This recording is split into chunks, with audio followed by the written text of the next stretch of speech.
Today I was reading an article in Irish News and discovered that Paddy Fitzpatrick actually has split with his fighter George Groves. He said it probably before it's been made official, stating that George's wife was saying some things that didn't quite total up to being, Paddy, you're going to be around us for the future. That's what he kind of insinuated through his piece. They said they weren't saying the things that he would want to have heard as a trainer. So I think Paddy knows that George is going to have to find himself a new trainer. Now there are people out there that still persist in the fact that George Groves is a world-class fighter. They still persist in the fact that George Groves will be world champion. He's definitely world champion, as if because his fight he had against Carl Froch, somehow by dropping Carl Froch and somehow having two fights with Carl Froch and fighting in a big arena makes you somehow world class. I still don't get it. You know, he beat James DeGale when James DeGale had a handful of fights. James DeGale has come on a lot since then and has gone on and won the world title, and hasn't had an easy road making it to the world title shot. As for George Groves, he's had 3 world title shots now and has failed in 3 world title shots. Stopped twice. And if you look at the track record of George Groves and you look at the stoppage he had in the first fight, if you go back and look at the Jack fight, there were moments Groves looked disorganised as well in the second half of the fight because he was tiring. He was tiring against Froch. Froch caught up with him in the first fight. You said it was controversial the first fight, but he tired in the second fight and got knocked out. And the same thing would have happened against Badou Jack. There have been people that have argued with me and said, no, the move to light heavyweight's not a good idea. Let him keep killing himself to make super middleweight. Well, it's okay for you, but clearly you're not seeing the patterns of a fighter that is struggling at super middleweight. First 6 rounds of the fight, he's doing okay. Second 6 rounds of the fight, he's tiring badly in fights, which is not good enough. If it's a 6-round fight, George Groves could be world champion. It's a 12-round fight, and you're now getting beat by Badou Jack, whom a lot of British fans thought Groves would have walked straight through. I did not think that way. I thought he would struggle against Jack if he didn't get him out of them early. And that will be the story for George Groves if he continues to fight the way he's fighting.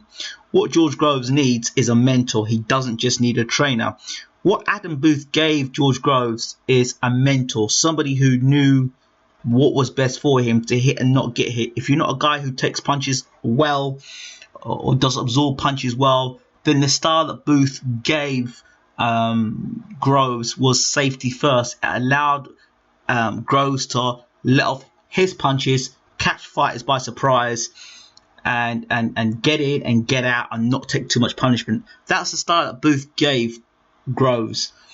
The style that was implemented under Paddy Fitzpatrick made him hold his feet more and made him throw more punches and made him dig harder with throwing punches, which makes you lose more energy more quickly because you're expending more energy trying to bomb someone out of there. It's common sense. So, I know fight fans will have a different opinion, and that's fine. But if you listen to a lot of fight fans, George Groves, much like the same fight fans that rushed David Price into a rematch with Tony Thompson and then turned back afterwards and said, oh, you know what, he shouldn't have gone for Tony Thompson. Those same idiots are the same idiots now and turn around telling me George Groves should stay at super middleweight, kill himself to fight at super middleweight, and believe that George had an easy fight against Badou Jack. Paddy Fitzpatrick and that style is the reason why George Groves is not champion today. That is the bottom line, because had he stuck with Adam Booth, you would have had the movement against Carl Froch. And if you look at the first fight, he dropped Froch. He didn't do it again in the fight, and he certainly didn't do it in the second fight. He didn't knock out or knock down Rabras, and Badou Jack dropped him. And he hit Badou Jack with his best punches, and Badou Jack didn't go anywhere. Yet Derek Edwards knocked Badou Jack out in the first round. So if George Groves is such a magnificent puncher, why didn't he get rid of Badou Jack, who's just an average super middleweight according to many boxing fans? No, it doesn't weigh up. It's either Badou Jack's a better fighter. I've heard the recent statement now that Badou Jack is on some form of PEDs, whatever. They didn't say it going into the fight. Now they're saying it after the fight. Look, George Groves is a good fighter, but I don't think it's physical with George Groves. It's mental. And like I said, back to the Adam Booth thing, Adam Booth knew what he had with George Groves. He knew George Groves inside out. Mentally, I think Booth has got a degree in psychology, so he understands how he brings something different to the table, not just physically holding some pads or getting somebody to do pad work or to get him running on the road. He'll get that much and more out of a fighter, because fighting mentally, once you've done all the fitness training, mentally you need to be able to hold it together. Now Groves has some serious questions to ask himself. Am I really world class? Based on what? If you're gonna argue with me world class, who has George Groves beaten that's world class? I will tell you, Kovalev is world class because he's beaten guys in the top 10, beaten them, knocked them out. Let's not go on. Kovalev is world class. Hopkins is a world class fighter. Those are two guys. Example, Mayweather, world class. Fighting in the top 10 consistently. Regardless of what the opponents are, they're in the top 10 he's fighting, So, okay, we say the Berto fight was in top 10, but that's just Andre Berto. That's separate. We go the fights with... We don't have to go into the fights. You can see the record for yourself. But world class. So, George Groves, if you go back to the DeGale fight, DeGale's now gone to be world champion. I still think the best fight he had was against Glenn Johnson. Don't tell me the best fight he had was against Carl Froch, because he got knocked out by Carl Froch. So that's not the best performance. The best performance against Glenn Johnson, where he outboxed Johnson and looked very good doing it. A lot of punches, put a lot of punches together, in and out, lots of movement. And Glenn Johnson, even though he'd retired and come back, still a good performance against Glenn Johnson, who'd given a lot of fighters a lot of problems. And only recently just got beat by, I believe, either Lucien Boutte or by Carl Froch. And Froch went to points with him. So, where am I going with all this? So, he breaks with Paddy Fitzpatrick. Now, the road back. It's a long road back for George Groves. It's not easy. I take 2 fights and I'll fight for world title again, unless he takes 2 serious fights.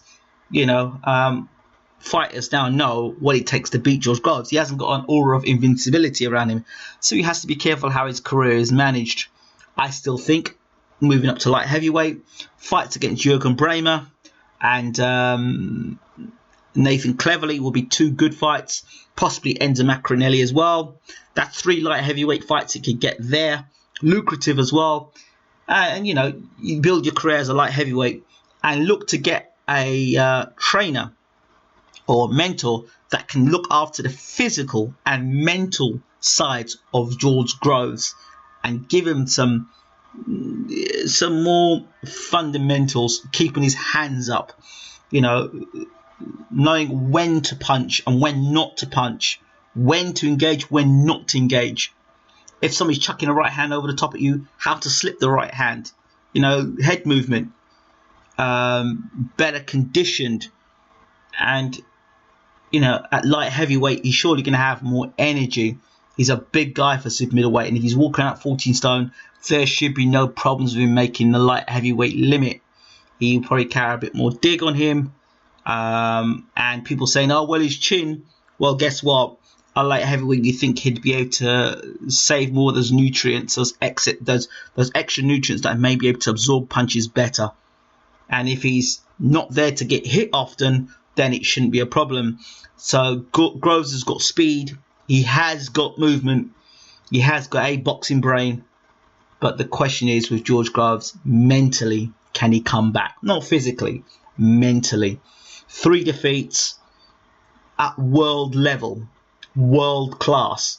Froch, twice, and Badou Jack, and you've got to consider Badou Jack a world-class fighter, having beaten Darrell and now beating George Groves, if you consider Groves world-class. I just think Groves is a good fighter that would have gone on to be a world champion under Adam Booth, but even Adam Booth himself saw that as a tactical gamble. It was a gamble to fight Froch. I said, if you go back to all the things I've been saying, that was a jump, because Groves had fought nobody anywhere near the capabilities of Carl Froch. You know, and people go back to the De Gale fight, two totally different animals. De Gale, a counterpuncher. You know, Carl Froch, intense, seasoned pro. You know, knowing when to throw his punches, when to engage. You know, seasoned pro, knowing how to conduct yourself at press conferences, how to respond at the big occasions. You know, all these things. And also, the other thing is, when you're on a big stage, nervous energy, all that nervous energy burns up on you as well. So, is the stamina issue a mental thing? Psychological? You know, nervous before fights, burns up a lot of energy. Does he overtrain? He's going to need a world-class trainer for sure. Groves can't cut corners now. He thought the Paddy Fitzpatrick thing would work. Clearly hasn't. So he needs a good trainer. Virgil Hunter is one of those trainers you go to when you know, you've either been knocked out or your career's in tatters. Virgil Hunter was the kind of guy that would give George Groves a cuddle. I don't mean a cuddle, you know what I mean.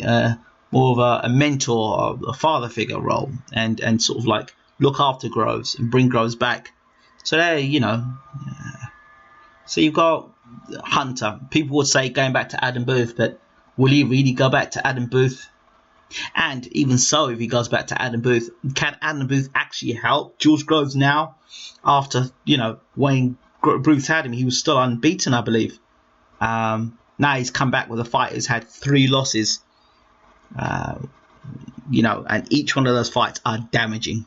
So has he recovered from even the Carl Froch fight? Has he recovered from the first Carl Froch fight? Never mind the second one, which was a knockout. Did he even recover from the first fight? People were so hyped to see, and so, oh, it was such a bad stoppage. Looking back at it now, if you're honest, he would have got stopped then. And if he'd got stopped then badly, we probably wouldn't be talking about a second fight with Carl Froch. We might even be talking about a Badou Jack fight now.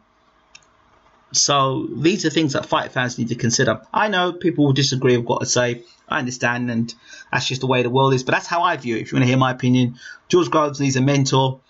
I'm not sure if Adam Booth is the route. We've got to find out why he kind of split with Booth. Can Booth do anything after 3 defeats? And, you know, the mental scarring that's there and being cobra'd, as Carl said. Did he get put in too deep too soon, which is my suspicion. And he's had to swim for his life as opposed to, you know, swim comfortably, which I think, he, you know, that's how I look at it when he fought Froch. I don't know.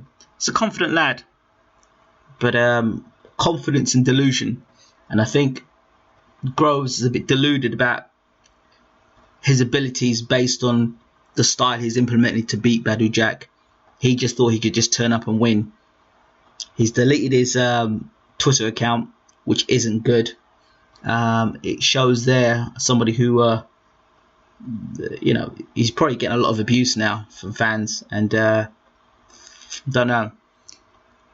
The boxing world owes nothing to George Groves. He needs to understand that, in the sense that, you know, you go to America, you box like a guy who's going to get a title given to you. It's not going to happen. You've got to literally go across to America and rip the title away from Badou Jack. And nobody can tell me that he ripped the title away from Jack. He got off the deck in the first round against a guy he didn't think could punch. That's not good. So, you know, he did the 12 rounds and credit to him for that. But you've got to ask yourself the question, where does Groves go from here? So, and as for James De Gale fight, well, De Gale, his rival, and I said before, De Gale's won every title before George Groves has. And the fact that, it seems that Eddie Hearn has distanced himself from Groves. Sauerlands need to decide what they're going to do with him. They've also got David Price, who they need to resurrect. So there's some questions for George Groves to have. And if I were him, I wouldn't go anywhere near the super middleweight division anymore and look at rebuilding his career as a light heavyweight and see where it goes from there. Those are my thoughts. Thanks for listening. I'm out.